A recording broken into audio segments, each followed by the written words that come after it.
Alors ici, on voit bien le site archéologique et l'endroit exact où Jésus est venu. Il a prêché dans la synagogue de Capernaum. Et regardez, vous voyez une partie, donc le soubassement est en pierre de basalte noire.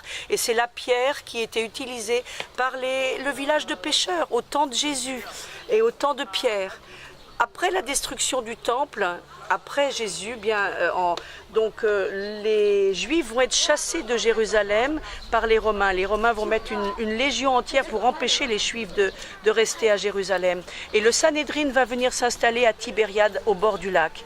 Et à ce moment-là, effectivement, les Juifs qui étaient les Juifs du Sanhédrin, qui avaient une position sociale, qui vivaient dans le luxe, ils vont ramener donc la pierre de Jérusalem, cette pierre blanche. Ils vont ramener tous les décors juifs, ils vont reconstruire une synagogue plus grande parce qu'ils étaient plus nombreux aussi, mais au même emplacement.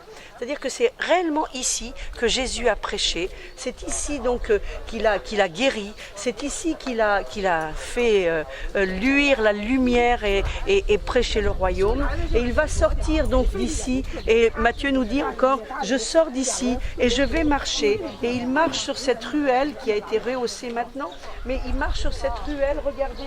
Nous sommes dans le village de Basalte ici et il va marcher et il va aller jusqu'à la maison de la belle-mère de Pierre. Nous sommes réellement dans les lieux qui n'ont pas beaucoup bougé, si ce n'est qu'effectivement il y a eu un tremblement de terre. Mais vous voyez la taille des maisons, vous voyez un petit peu comment les villages étaient installés et vous avez vu dans ces pierres de basalte Jésus simplement venait dormir avec les pêcheurs dans cette petite maison avec la pierre noire ici.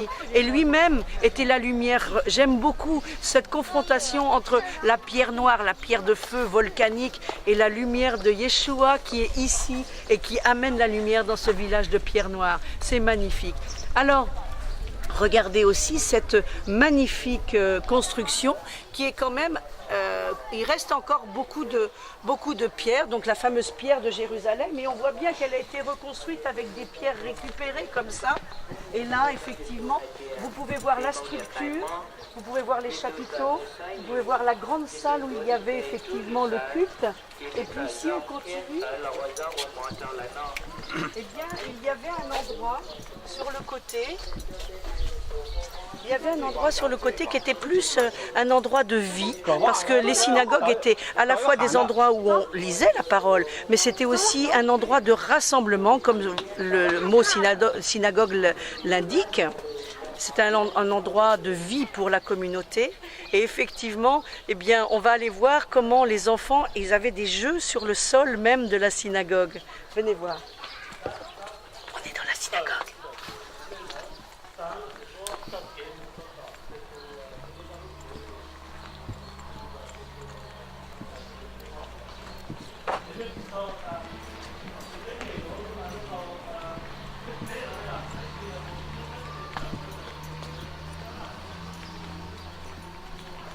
Vous voyez, on peut imaginer ici les enfants qui étaient là et qui faisaient des carrés.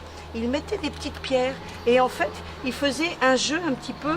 Donc, je fais une ligne, j'ai les petits cailloux, je fais une autre ligne avant toi et j'ai gagné.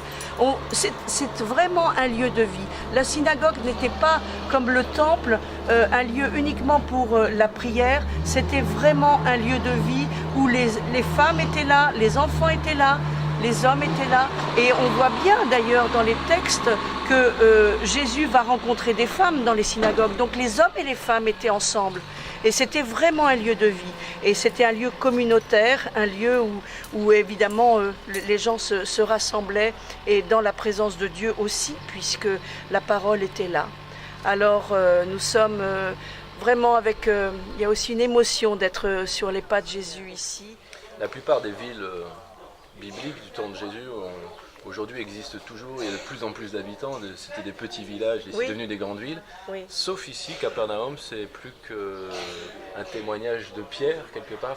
Comment est-ce qu'on peut l'expliquer? Eh bien écoute, c'est clair que Jésus a maudit cette ville parce que la parole nous dit que la lumière est venue dans cette ville, mais ils ne l'ont pas vue, ils ne l'ont pas entendue.